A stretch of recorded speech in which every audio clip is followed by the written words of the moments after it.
औज़ु बिल्लाहि मिनश शैतानिर रजीम बिस्मिल्लाहिर रहमानिर रहीम।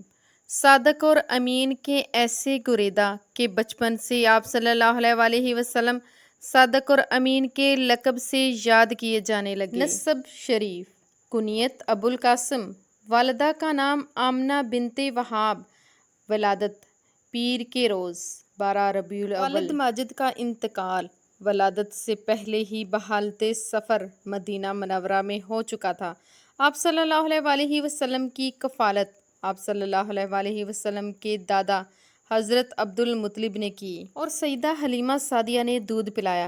फिर आप सल्लल्लाहु अलैहि वसल्लम की उम्र मुबारक 6 साल की हुई तो आप सल्लल्लाहु अलैहि वसल्लम की वालिदा माजिदा आप सल्लल्लाहु अलैहि वसल्लम को लेकर आपके ननिहाल गईं और वापसी पर मकामे अबवा इनका इंतकाल हो गया। आप सल्लल्लाहु अलैहि वसल्लम की परवरिश उम्मे ऐमन के सुपुर्द हो गई। 8 साल के हुए तो दादा का भी साया सर से उठ गया। कफ़ालत का ज़िम्मा आप सल्लल्लाहु अलैहि वसल्लम के चचा अबू तालिब ने लिया। 9 साल की उम्र में चचा के साथ शाम का सफ़र किया। 25 साल की उम्र में शाम का दूसरा सफ़र हज़रत हतीजतुल कुबरा की तजारत के सिलसिले में फरमाया। इस सफ़र से वापसी के 2 माह बाद हज़रत हतीजतुल कुबरा से आपका अक़द हो गया।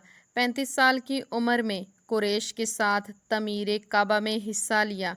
पत्थर ढोए असवद के बारे में कुरैश के उलझे हुए झगड़े का हकीमाना फैसला फरमाया जिस पर सभी खुश हो गए। आप सल्लल्लाहु अलैहि वसल्लम यतीम पैदा हुए थे।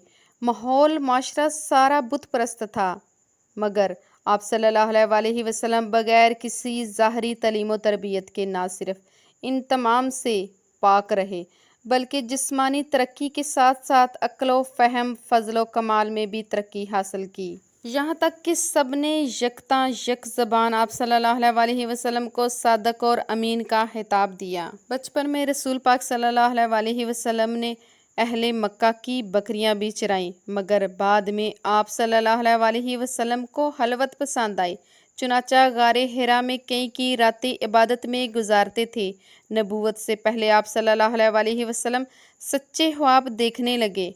ख्वाब में जो देखते वही हूबहू वही हुज़ूर पाक सल्लल्लाहु अलैहि वसल्लम की सीरत तैयबा का हर पहलू निराला और उम्मत के लिए मीनारे हदायत है। अगरचे आप सल्लल्लाहु अलैहि वसल्लम का तशरीई दौर नबूवत के बाद शुरू होता है लेकिन इससे पहले का दौर भी चाहे बचपन का हो या जवानी का उम्मत के लिए इसमें हदायत मौजूद है। आप सल्लल्लाहु अलैहि वसल्लम के दूध पीने का ज़माना लेकिन इतनी छोटी उम्र में भी आप सल्लल्लाहु अलैहि वसल्लम को अदलो इंसाफ पसंद है और आप सल्लल्लाहु अलैहि वसल्लम दूसरों का ख्याल फरमाते।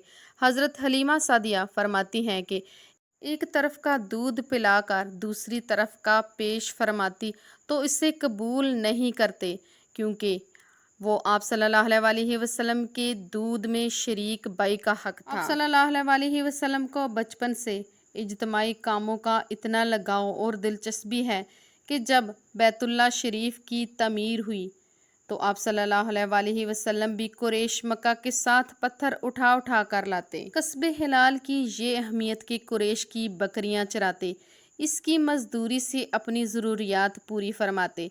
जब बड़े हुए तो तजारत जैसा अहम पेशा इख्तियार फरमाया। बैतुल्ला की तमीर के वक़्त हिजरे असवद को अपनी जगह पर रखने पर कुरैश के मुख्तलिफ जमातों में इख्तलाफ पैदा हो गया। करीब था कि नाहक खून की नदियां बह जाती। आप सल्लल्लाहु अलैहि वसल्लम ने ऐसा फैसला फरमाया जिसकी सब ने तहसीन की और इस पर राज़ी हो गए। सादक और अमीन के ऐसे गुरेदा के बचपन ही से आप सल्लल्लाहु अलैहि वसल्लम सादक और अमीन के लक़ब से याद किए जाने लगे। दोस्त तो दोस्त दुश्मन भी आप सल्लल्लाहु अलैहि वसल्लम वस्फ का इकरार करते थे। चुनाचा कबाइल कुरैश ने एक मौका पर बायक्ते ज़ुबान कहा, हमने बारहाना तज्ज़िया किया मगर आप सल्लल्लाहु अलैहि वसल्लम को हमेशा सच्चा पाया। ये सब कुदरत की जानब से एक गैबी तरबियत थी क्योंकि आप सल्लल्लाहु अलैहि वसल्लम को आगे चलकर नबूवत और रिसालत के अजीम मकाम पर फाइज होना था और तमाम आलम के लिए मुक़तदी बना था और उम्मत के लिए आप सल्लल्लाहु अलैहि वसल्लम की ज़िंदगी को बतौर अस्वा हुस्ना पेश करना था।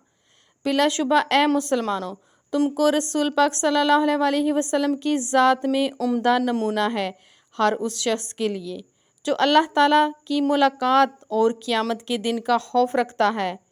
اللہ تعالیٰ کو بکثرت یاد کرے۔ سورۃ الاحزاب آیت نمبر 21۔ جب عمر مبارک 40 کو پہنچی تو اللہ تعالیٰ نے آپ صلی اللہ علیہ وسلم کو نبوت سے سرفراز فرمایا۔ آپ صلی اللہ علیہ وسلم غار حرا میں تھے کہ جبریل علیہ السلام سورۃ علق کی ابتدائی آیت لے کر نازل ہوئے۔ اس کے بعد کچھ مدت وحی کی آمد بند رہی اور پھر لگاتار آنے لگی۔ وحی آسمانی آپ صلی اللہ علیہ وسلم تک پہنچانے کے لیے جبریل امین کا انتخاب ہوا، جن کو ہمیشہ سے انبیاء علیہ السلام اور باری تعالیٰ کے درمیان واسطہ بننے کا شرف حاصل تھا، جس کی شراکت، قوت، عظمت، بلند منزلت اور امانت کے خود اللہ تعالیٰ نے گواہی دی ہے۔ ارشاد ہوا، یہ قرآن ایک معزز فرشتے کا لایا ہوا کلام ہے جو بڑی قوت والا ہے، صاحب عرش کے نزدیک اعلیٰ مرتبہ ہے، وہاں اس کی بات مانی اور سنی جاتی ہے، وہ امانت دار ہے۔ اس وحی الہی کی روشنی میں آپ صلی اللہ علیہ وسلم کی ایسی تربیت ہوئی کہ آپ صلی اللہ علیہ وسلم ہر اعتبار سے کامل بن گئے۔ آپ صلی اللہ علیہ وسلم کی زندگی کا ہر پہلو امت کے لیے ایک بہترین حسنہ بن کر سامنے آ گیا۔ امت کے ہر فرد کے لیے آپ صلی اللہ علیہ وسلم کی زندگی ایک اعلیٰ مثال ہے جسے وہ سامنے رکھ کر زندگی کے ہر شعبے میں ترقی کر سکتا ہے۔ اب تمام جہانوں کے لیے رحمت بن کر آئے۔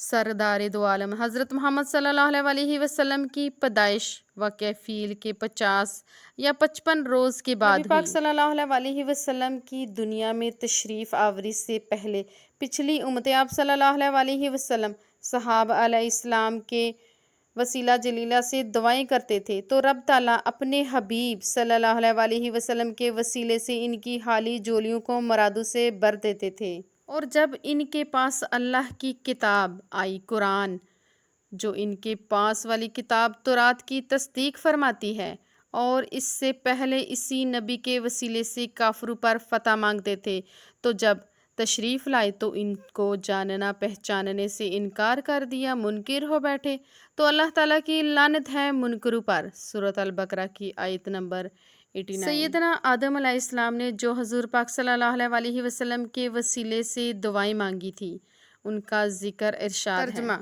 پھر آدم نے اپنے رب سے چند کلمے سیکھے تو اللہ تعالیٰ نے ان کی توبہ قبول کی، بے شک وہی توبہ قبول کرنے والا نہایت رحم والا ہے۔ سورۃ البقرہ۔